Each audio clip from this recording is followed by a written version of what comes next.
जय हिंद दोस्तों, मैं वीर स्वागत करता हूं आप सभी का एक बार फिर से आपके अपने YouTube चैनल वीर सर जीएस वाले में। दोस्तों, हम लोग अध्ययन कर रहे हैं भारतीय भूगोल का और भारतीय भूगोल के अंतर्गत हम लोग अध्ययन कर रहे हैं प्रायद्वीपीय पठार का। तो दोस्तों, हमने आपको बताया था प्रायद्वीपीय पठार को 5 भाग में डिवाइड करके पढ़ सकते हैं हम लोग। केंद्रीय उच्च भूमि, पूर्वी पठार, उत्तरी पूर्वी पठार यानी मेघालय पठार, दक्कन पठार और दक्षिण भारत का पर्वतीय क्षेत्र, जिसमें से दोस्तों हमने आपको केंद्रीय उच्च भूमि के बारे में बता दिया है, जिसके अंतर्गत हमने पढ़ा अरावली पर्वत श्रेणी, मालवा पठार, बुंदेलखंड पठार, विंध्याचल श्रेणी और सतपुड़ा श्रेणी को। दूसरा, पूर्वी पठार के अंतर्गत कल वाले लेक्चर में हमने पढ़ा था क्या, प्रायद्वीपीय पठार, छत्तीसगढ़ पठार या महानदी बेसिन। उसके बाद हमने देखा था दंडकारण्य पठार, ये है छोटा नागपुर पठार या दंडकारण्य पठार, और छत्तीसगढ़ या महानदी बेसिन छत्तीसगढ़ राज्य में था। क्लियर। आज हम लोग अध्ययन करेंगे मेघालय पठार का। किसका दोस्तों? मेघालय पठार या उत्तरी पूर्वी पठार का, और उसके बाद दक्कन पठार का। मैं दक्कन पठार का अगर स्ट्रक्चर बनाऊं यहाँ पे तो ध्यान दीजिएगा, दक्कन पठार कुछ यहाँ पे रहेगा इस प्रकार से, यहाँ पे है ना, ये यहाँ पे लगभग त्रिभुजाकार इसकी आकृति होती है। ये मध्य प्रदेश तक जाता है ना, ये इस प्रकार से इसका विस्तार है। ये आपका दक्कन पठार है। क्या दोस्तों? दक्कन पठार।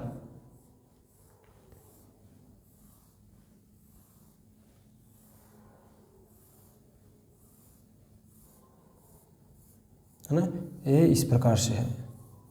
ठीक दोस्तों, ये दक्कन पठार है। ध्यान दीजिएगा, आज हम लोग पढ़ने वाले हैं मेघालय पठार और दक्कन पठार को, और कल वाले लेक्चर में हम लोग खत्म कर लेंगे दक्षिण भारत के पर्वतीय क्षेत्र को।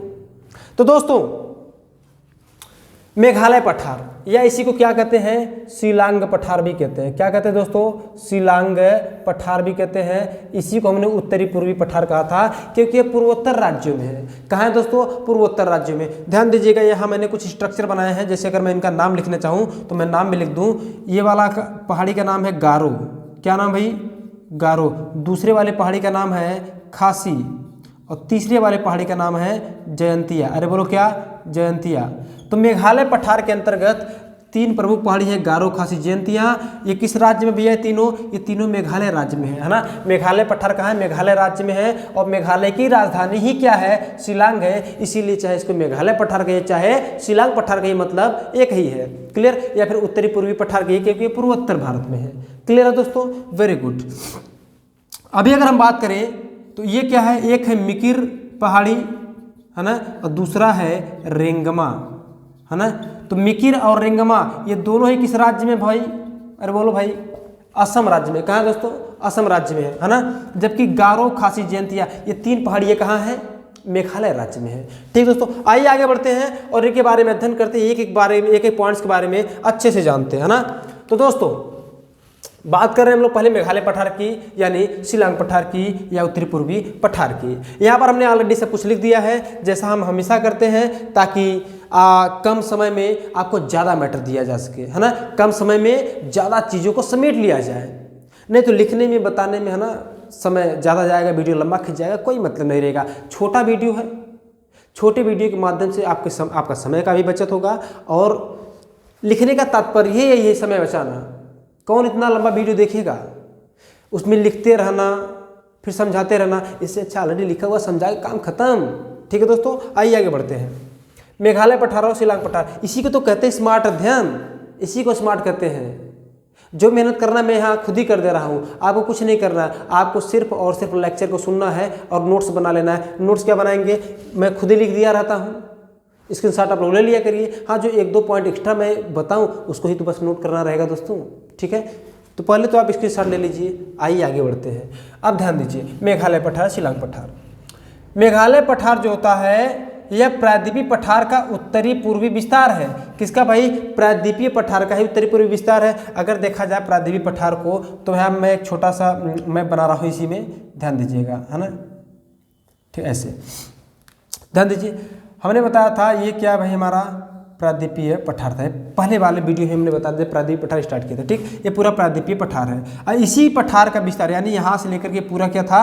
प्रायद्वीपीय पठार था। इसी पठार का विस्तार कहाँ भाई? मेघालय राज्य में ही है ना। तो हम कह सकते हैं पूरा प्रायद्वीपीय पठार का उत्तरी पूर्वी विस्तार क्या है? मेघालय पठार है। अरे बोलो, ये कह सकते हैं ना। Very good. क्या कह सकते हैं कि मेघालय पठार प्रायद्वीपीय पठार का उत्तरी पूर्वी विस्तार है। अरे बोलो क्या उत्तरी पूर्वी विस्तार है। ठीक, दूसरी पॉइंट, भ्रंशन के कारण भारतीय प्रायद्वीप से अलग हो गई है। कौन भाई? मेघालय पठार। किसके द्वारा अलग हुई है? मालदा गैप के द्वारा। ध्यान रखिएगा, यहाँ समझिए ये क्या है, छोटा नागपुर पठार यानी प्रायद्वीपीय पठार का हिस्सा है, और ये क्या है पूरा भाई? अरे बोलो मेघालय पठार है।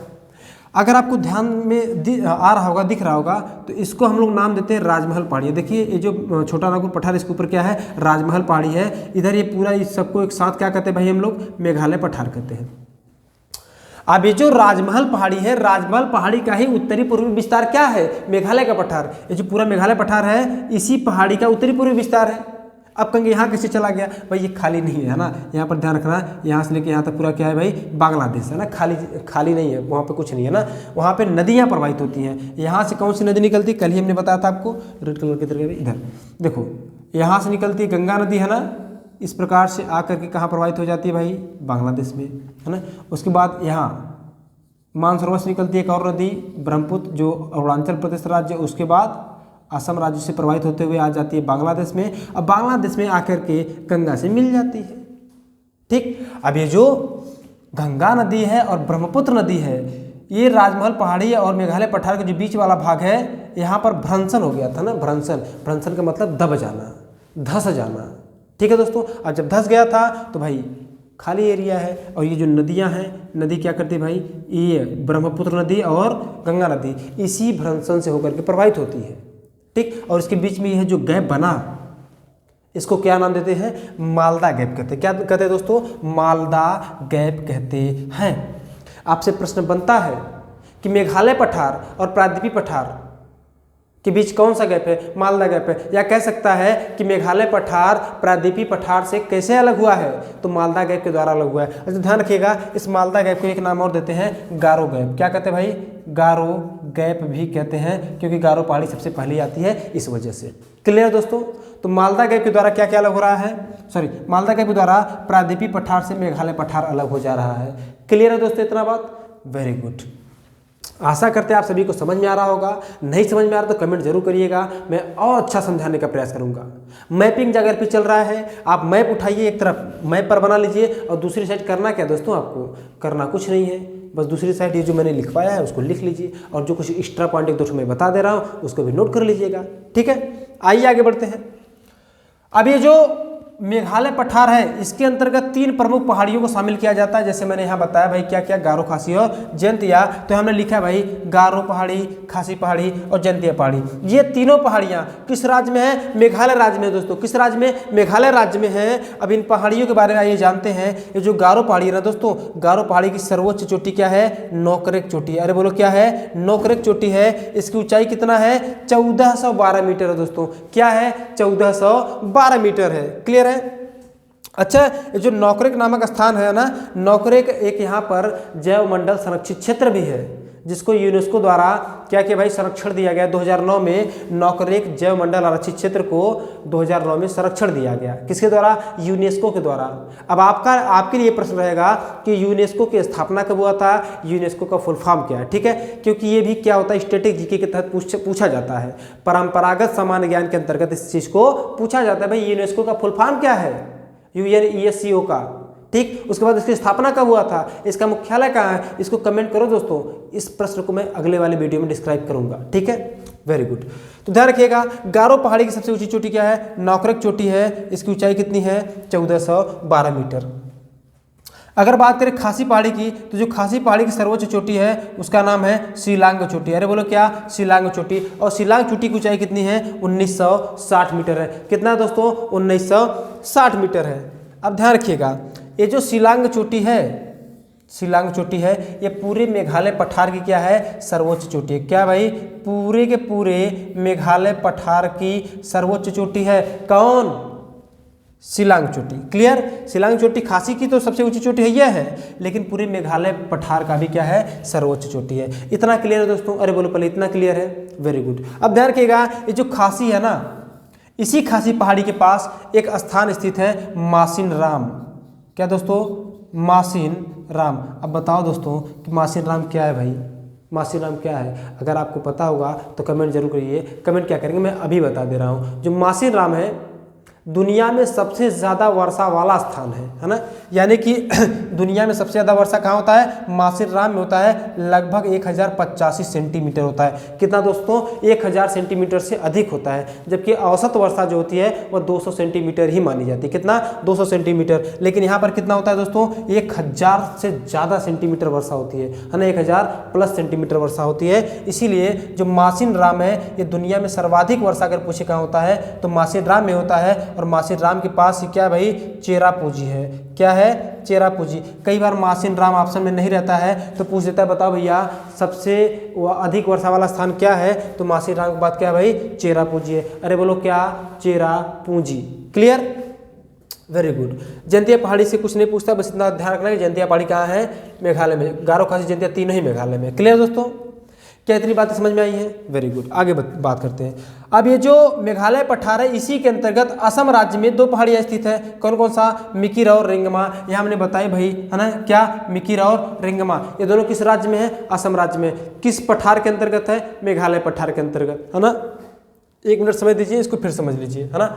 मेघालय पठार क्या भाई? प्रायद्वीपीय पठार का उत्तरी पूर्वी विस्तार है। भ्रंशन के कारण यानी यह बीच वाला भाग क्या धंस गया है? भ्रंशित हो गया है। ठीक, तो भैया यहाँ पे गैप बन गया। गैप का नाम क्या दिया गया? मालदा गैप। और इस गैप से कौन सी नदियाँ प्रवाहित होती हैं भाई? ब्रह्मपुत्र और गंगा नदी, है ना।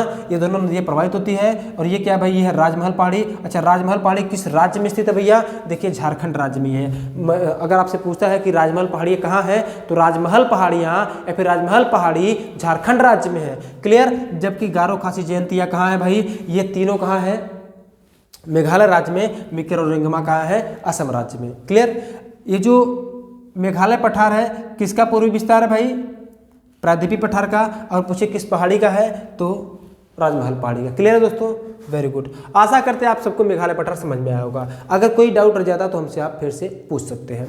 आइए बात करते हैं दक्कन पठार की। किसकी भाई? दक्कन पठार की। दक्कन पठार, है ना। देखिए इसका विस्तार मुख्य रूप से कहाँ है? इसका विस्तार मुख्य रूप से तो महाराष्ट्र और कर्नाटक में है ना, लेकिन इसका कुछ विस्तार मध्य प्रदेश में भी है। कहाँ दोस्तों? मध्य प्रदेश में। अगर देखेंगे तो थोड़ा सा विस्तार तेलंगाना में भी आता है ना, जिसको पहले आंध्र प्रदेश कहते थे। ध्यान रखिए, तो इसका विस्तार मुख्य रूप से कहाँ है? महाराष्ट्र, मध्य प्रदेश और कर्नाटक में। कहाँ है दोस्तों? महाराष्ट्र, मध्य प्रदेश और कर्नाटक में है। क्लियर? इस दक्कन पठार को हम लोग क्या कहते हैं? दक्कन ट्रैप भी कहते हैं। अरे बोलो भाई क्या? दक्कन ट्रैप। ट्रैप का अर्थ होता है सीढ़ी नुमा संरचना। अरे बोलो क्या? सीढ़ी नुमा संरचना। ठीक है, अब ध्यान रखिएगा। दक्कन ट्रैप, ट्रैप का अर्थ होता है सीढ़ी नुमा संरचना। क्या भाई? सीढ़ी नुमा संरचना। अब कहेंगे सीढ़ी नुमा संरचना का क्या अर्थ है? देखिए ये जो दक्कन पठार इसका निर्माण ना ऐसे जैसे सीढ़ी पर आप चढ़ते हैं ना, चढ़ते जैसे सीढ़ी पर, ठीक उसी प्रकार से जो पठार है, पठार कुछ दूरी तक भैया क्या है? समतल है। फिर उसके बाद कुछ उठा फिर समतल, कुछ उठा फिर समतल। यानी कि जो पठार का निर्माण हुआ है ये कैसा हो गया है? सीढ़ी नुमा हो गया। ठीक, इसीलिए इसको क्या कहते हैं भाई? दक्कन ट्रैप कहते हैं। अरे भाई आप पहाड़ी क्षेत्रों में पहाड़ों पर खेती करते हुए देखे होंगे, ऐसे समतली बना दिया जाता है। ठीक है, समतल करके वहाँ पर खेती किया जाता है। फिर जो ऊंचा पहाड़ है वहाँ पर भी थोड़ा समतल बना कर खेती किया जाता है। फिर उससे ऊंचा सीढ़ी की नुमा संरचना बनाकर खेती किया जाता है। आप लोग इसको महसूस किए होंगे, और महसूस किया मतलब देखे होंगे। ठीक है दोस्तों, नहीं देखे होंगे तो फिर किसी वीडियो में इसको दिखा दूंगा, है ना।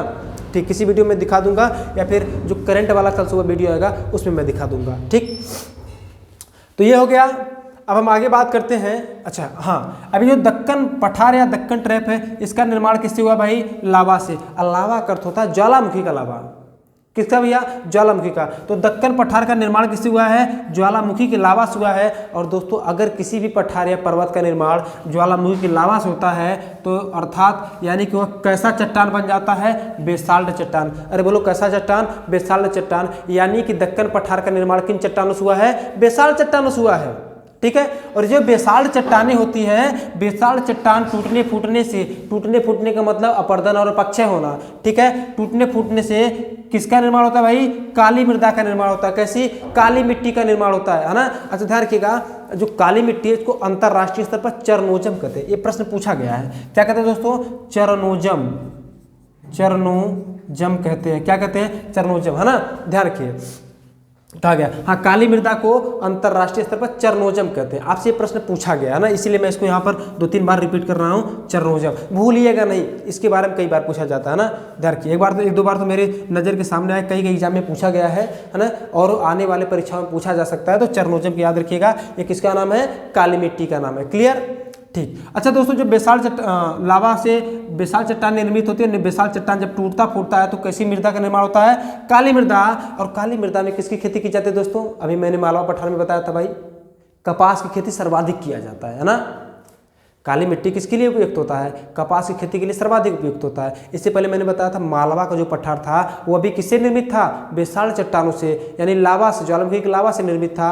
और जब लावा से निर्मित होगा तो बेसाल चट्टान बनेगा, और बेसाल चट्टान टूटेगा तो काली मृदा का निर्माण होगा। और जब काली मृदा का निर्माण होगा तो यानी वहाँ पर सबसे ज़्यादा किसकी खेती की जाएगी? कपास की खेती की जाएगी। क्लियर दोस्तों? Very good. अब ध्यान रखिए। अच्छा, जो दक्कन पठार है मुख्य रूप से तो भाई महाराष्ट्र और कर्नाटक में है, और थोड़ा सा एमपी में भी है। तो देखिए, हम कह रहे हैं कि इस पठार के अंतर्गत, यानी कि दक्कन पठार के अंतर्गत महाराष्ट्र में कौन कौन सी पहाड़ियाँ शामिल हैं? तो भाई हरिश्चंद्र पहाड़ी, बालाघाट पहाड़ी, अजंता पहाड़ी, सतमाला पहाड़ी, है ना। अजंता की गुफाएं भी आप सुने होंगे, ठीक है, उसी पहाड़ी में, है ना। तो ध्यान रखिए, महाराष्ट्र में कौन कौन सी पहाड़ियाँ हैं? हरिश्चंद्र पहाड़ी, बालाघाट पहाड़ी, अजंता पहाड़ी और सतमाला पहाड़ी। ये चारों पहाड़ियाँ महाराष्ट्र राज्य में है। और किस पठार के अंतर्गत दोस्तों? दक्कन के पठार के अंतर्गत। अरे बोलो किसके? दक्कन पठार के अंतर्गत। देखो दोस्तों, कई बार होता क्या है कि एक साइड आपको पूरा पर्वत पठार दे देगा या फिर पहाड़ दे देगा, और दूसरी साइड राज्य दे देगा, और मिलान करने वाला कूट के रूप में आ जाता है प्रश्न। बात समझते हैं? ऐसा प्रश्न पीसीएस वगैरह बहुत तेज पूछा जाता है। अब तो वनडे एग्जाम में पूछा जा रहा है ना, पुलिस में पूछा जा रहा है, कह लीजिए कि एसएससी में तो बहुत तेज पूछा जा रहा है, इसको भी, है ना। तो ध्यान रखिएगा, इसको भी ध्यान रखिएगा, ठीक। और इसी दक्कन पठार के अंतर्गत कर्नाटक में बाबा बुदन की पहाड़ी है। अरे बोलो क्या है भाई? बाबा बुदन की पहाड़ी है। और ये जो बाबा बुदन की पहाड़ी है, इसकी सर्वोच्च चोटी है कुद्रेमुख। क्या दोस्तों? कुद्रेमुख है। बाबा बुदन पहाड़ी की सर्वोच्च चोटी क्या है? कुद्रेमुख है। अब आपको उत्तर ये बताना है कि जो कुद्रेमुख है इसकी ऊंचाई कितनी है? अरे बोलो दोस्तों, इसकी ऊंचाई कितनी है? कमेंट जरूर करिए, ठीक है।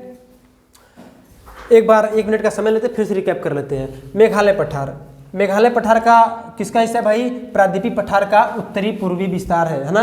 प्रायद्वीपीय पठार का उत्तरी पूर्वी विस्तार ही क्या है? मेघालय पठार है ना। ये राजमहल पहाड़ी का कह सकते हैं कि राजमहल पहाड़ी का भी उत्तरी पूर्वी विस्तार है। हाँ, इसके बीच में भ्रंशन हो गया है ना, भ्रंश हो गया है, यानी कि जो बीच वाला भाग वो दब गया है, धस गया है। जहाँ से कौन सी नदियाँ प्रभावित होती भाई? गंगा और ब्रह्मपुत्र नदी। और जो गैप बना है ना दोस्तों, उसको क्या कहते हैं? मालदा गैप कहते हैं। क्या कहते हैं दोस्तों? मालदा गैप कहते हैं। तो मालदा गैप के द्वारा मेघालय पठार और प्रायद्वीपीय पठार अलग होते हैं। क्लियर?